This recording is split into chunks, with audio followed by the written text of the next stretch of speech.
What if the Milwaukee Brewers never came to existence? It's not only a question that fascinates baseball fans, but also casuals, historians, anthropologists, scientists, and even philosophers from the past 55 years. Well, today, I'm going to answer that question. You see, the Brewers may seem like a contender now, but for 50 years, they've only made one World Series and had 6 seasons where they won 90 or more games. The Mariners, despite never making a World Series and being younger, had 8 seasons with 90 or more wins. And speaking of Seattle, the Mariners aren't the first team in the area. Rather, they are compensation for a defunct franchise, the Seattle Pilots. Following the loss of the Kansas City A's, U.S. Senator Stuart Symington demanded KC get a team back. The MLB agreed and chartered 2 teams to come to existence by 1971. But the senator wasn't amused. He demanded that teams come into play by 1969 or else he would threaten MLB's antitrust exemption. So the MLB panicked, and 2 years made all the difference. You see, the plan was for the Seattle Pilots to start play in 1971. By then, there would be a new stadium, presumably the Kingdom would be built by then, but the Pilots were rushed to start by 69. And to make things worse, the Kingdom took until 1972 to break ground. By then, the Pilots had already settled in Milwaukee. What if in an alternate timeline, the Pilots stay in Seattle? As crazy as it sounds, there are 2 realistic points of divergence. 1, the team waits until 1971. Or 2, ownership buys the team in 1970. The most likely solution is 2. At the last minute, a Seattle-based owner group led by local theater owner Fred Dan attempted to buy the team for $10 million. The deal was set in place, but it fell through after the Bank of California found out that the previous owners of the Pilots had a debt of $3.5 to $4 million. But let's assume that the owners find a way to clear the debt.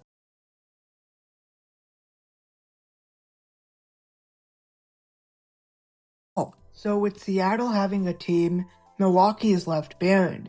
So who fills in the void? My team. The Cubs had an iron fist on the Chicago market in the 70s, and Comiskey Park was deteriorating. Owner Arthur Allen seriously considered moving elsewhere.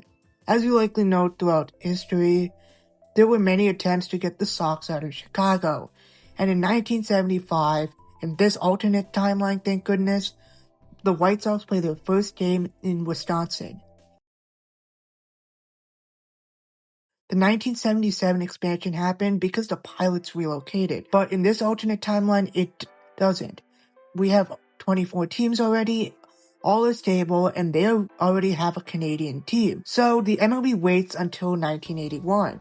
The Blue Jays are added, but who is the second team? Miami. Miami was insanely popular in the 80s, and it's basically how Minneapolis is for Gen Z. So Miami it is. And this is an AL team. In 1993, the Rockies come into existence. But who else? Easy. The Rays. The Dome was built in 1990, and it took nearly a decade of convincing before a team found its home there. The Rays come into existence 3 years after the Dome was built, and I think they should rock these reimagining uniforms until 1998. If you don't know, the Rays once wore uniforms and how they think they'd look if they were around in the 70s. And yeah, that's probably not how they would look, but also the Rays and Marlins swap leagues. So now the AL West has Milwaukee White Sox, Texas, Seattle Pilots, California, Kansas City, Minneapolis, and Oakland. In the East, you have Boston, the New York Yankees, Baltimore, Detroit, Cleveland, Miami, and Toronto. Now the NL West has Atlanta for some reason, Cincinnati, LA, Dodgers, Colorado, San Diego, San Francisco, and Houston. The East has Montreal, St. Louis, Chicago, Pittsburgh, Tampa Bay, New York Mets, and Philadelphia. 1998. For 1998, Arizona is the obvious first, but who will get the second team? Washington, D.C. And yes, this team will be an AL franchise. But we'll talk about the final look in 2026, because let's talk about one of the most important events in MLB history.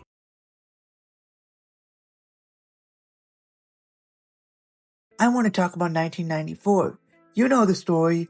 The Players Association and its owners get into a bitter feud over a proposed salary cap, and the owners wanted to make changes to free agency. Those weren't the only reasons. I mean, there is so much to talk about that it basically deserves its own hour-long video. But yeah, you know what happened. We got interleague play, the Brewers and Astros switching division, and the Expos becoming no more. But in this alternate timeline, how will the story unfold? So first off, Bud Selig comes into power, but he's delayed by 5 years, since ownership starts in 1975 instead of 1970. But he'll still be commissioner.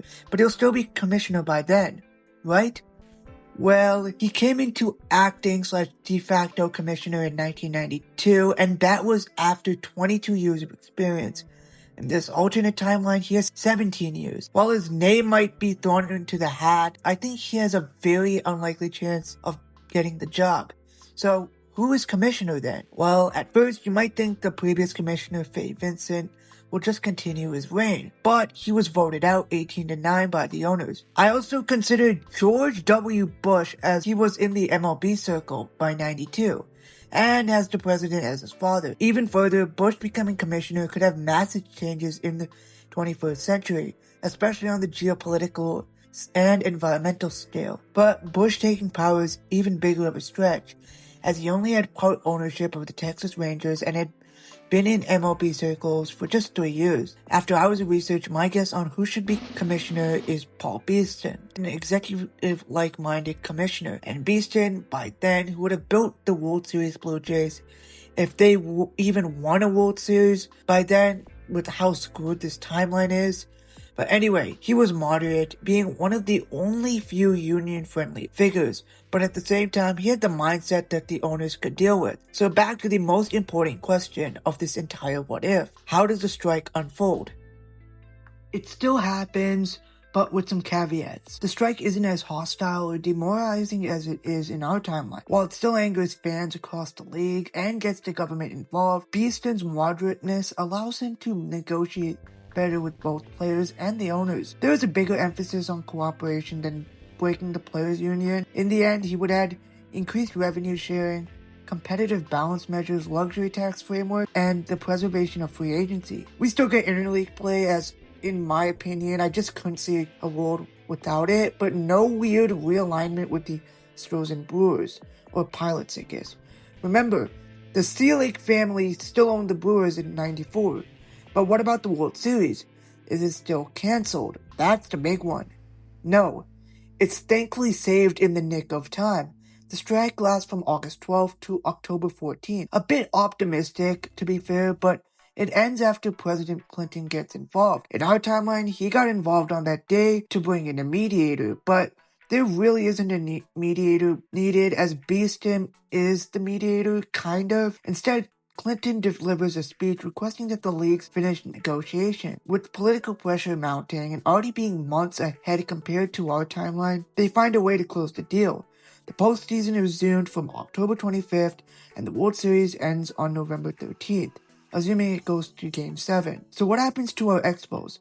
To start, I don't know if the Expos win a World Series before 94 or not, with the changes made. So we'll just assume that the results are the exact same somehow for all the World Series after 1970. The Expos would face the Dodgers, a weak team 2 games above 500. They then face the Red Hot Braves in the NLCS.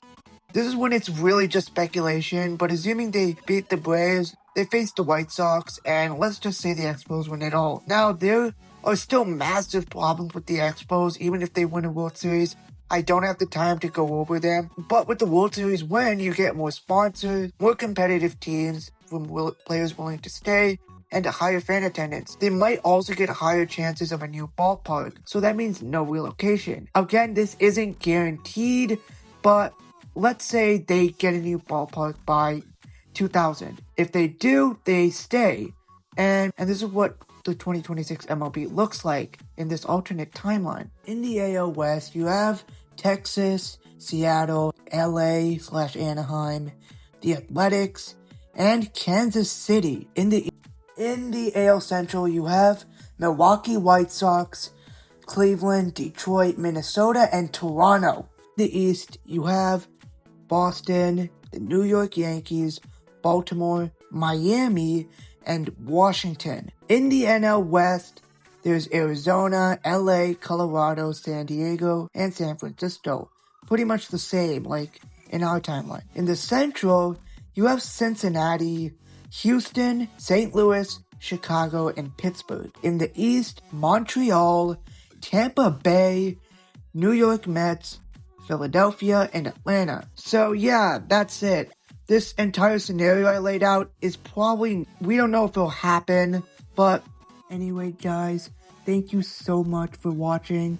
Be sure to like, subscribe, and share this video with anyone who might be interested in this type of content. It really helps the algorithm out. And also, tell your thoughts in the comments. And I will see you in the next one.